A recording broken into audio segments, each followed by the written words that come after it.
TSU head coach Reggie Barlow, the team coming off a home loss this past weekend against Alabama and A&M. Open date this week. They will open association play on September 27th by hosting Tennessee Tech. So, Coach, just some thoughts about your team, and we'll go to a couple questions here.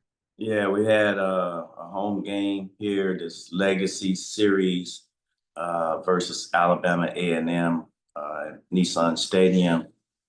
Was excited and happy to be a part of it. Unfortunately, things didn't go our way in terms of the final score, but was impressed with the way our guys competed. We had all of our opportunities and chances to win that game that we probably should have pulled out. But um, A&M is a solid team, coached well, had some really good players there, and they were able to pull it out.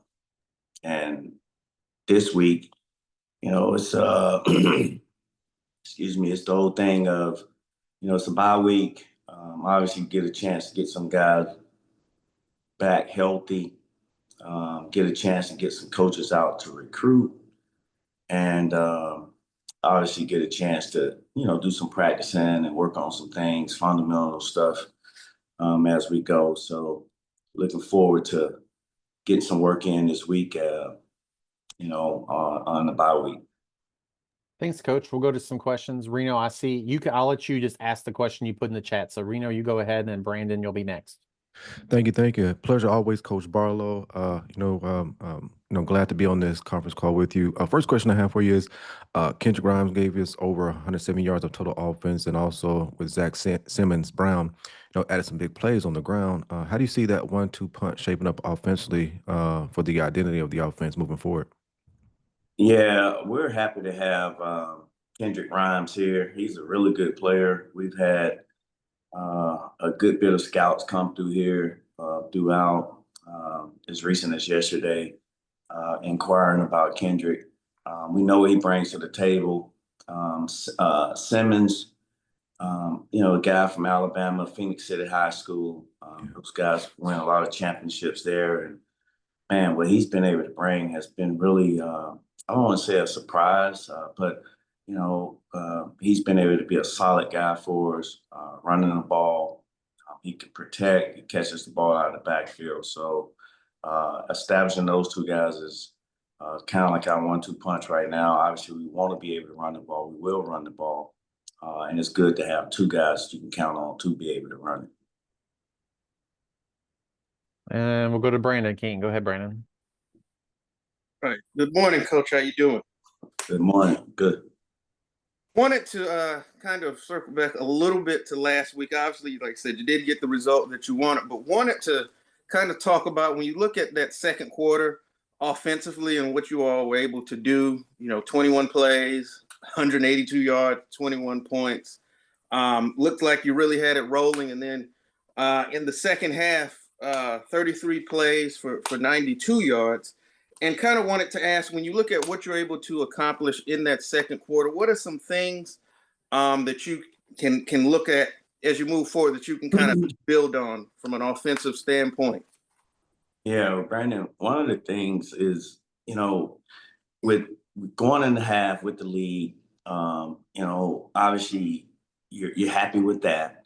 And what we have to learn as a team, and I have to do a better job of making sure our guys understand this. Okay, you go in the half with the lead, you're obviously feeling good about yourself. You get the ball back at the beginning of the half. That is a great opportunity to put it in the hole, score some points, have great field position. And we didn't do that. It's one of the things that we have to continue to get better at. That was a perfect example for us to grow and be a mature team and take advantage of getting the ball back in the the second half, and being able to go down and get points. Worst case scenario, field goal, flip the field or whatever. So that's one of the things that, we just have to do a better job of. I have to do a better job of getting our team prepared, of coming out in the second half and being ready to rock and roll. Okay. And then wanted to kind of ask you about your quarterback room. We continue to see more than one guy, or have you settled on the guy, so to speak? Yeah, this past weekend it was just Byron. It was Byron McNair. I mean, he What was. am I thinking? I'm sorry. I'm thinking of last week. I'm sorry. Yeah. It's been a crazy week. I'm not. You're right. I'm totally spaced out. Never mind. Hey, you know what? We all get spaced out sometimes, right? So it's all good. Look, I'm running on about 3 hours of sleep, so I'm getting my days and my times mixed up. So with that, I'm gonna back off for the moment. Reno had a follow up. Then go ahead, Reno. Yeah, thank you. Coach, our defense, well, I'm sorry, Tennessee State's defense held Alabama A&M to just 67 yards in the game. We won the time of possession battle.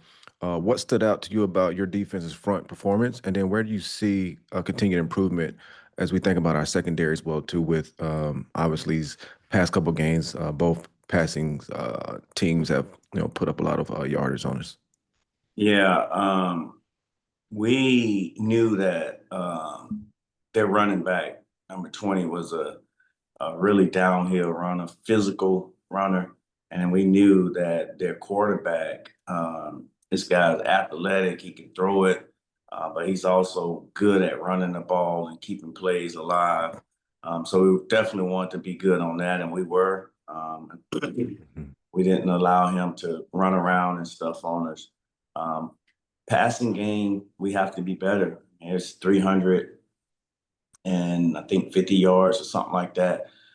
So we have to figure out, from a coverage standpoint, what we want to do and what can we do with the skill sets that we have on the back end.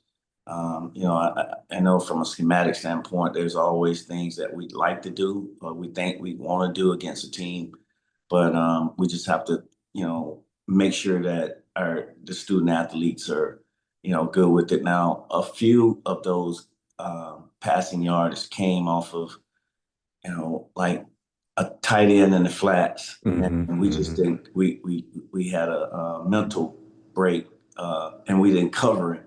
And now he runs for 50 yards, 40 yards, and there was another one. So a few of those catch and runs were 40, 50-yard runs that really tally up on the stats, and makes it look like it was this explosive passing game deal. But we got to be better. We will be better. This was a good time to fix all of those type things as we have a bye week. Yeah, and good segue into that, Coach. As me personally, I'm a former player. Then obviously you're a former player yourself. But as you go into the bye week, and obviously you're preparing for Tennessee Tech. So, what are some of those top priorities? And some that come to mind from my playing days was always just physical recovery, scheme refinement, and just building some confidence, especially if you're going into the bye week with a loss. But would you weigh any one of those as top priority for you and your staff with the players, or would you say they all have an equal focus? Yeah, I mean, obviously rest is a big part of it. Obviously, these guys have been at it since training camp and a lot of practices. Of course, the first 3 games that we've had highs and lows in that. It would have been great to go into the bye week with the victory. It's always the best thing to do. Unfortunately, we didn't, but those are things that we can build on, character building games. We got a young team. We have a young team, but we're trying to make our team grow in a Prefontaine pace because, nobody cares. We're a young team. They just want the results and want the results to be positive. So we'll have a combination of coaches out recruiting, guys getting back healthy from a rest standpoint, like James Stewart. At the end, the guy's banged up pretty good. So got to let him have some time off. And then, of course, getting some practices in and, making corrections and, get back to the basics of football. Thank you. Brandon's got one final one. Go ahead, Brandon. And Reno reached in my head and took the question I was going to ask. But first of all, love the Prefontaine reference. Love that. Wanted to ask you, and I know you're on a bye and things of that nature, but have you already started looking at Tennessee Tech, obviously they're coming off an offensive explosion in their last game. And if you have, what are some things that already kind of jump off the page at you when you're looking at Tech?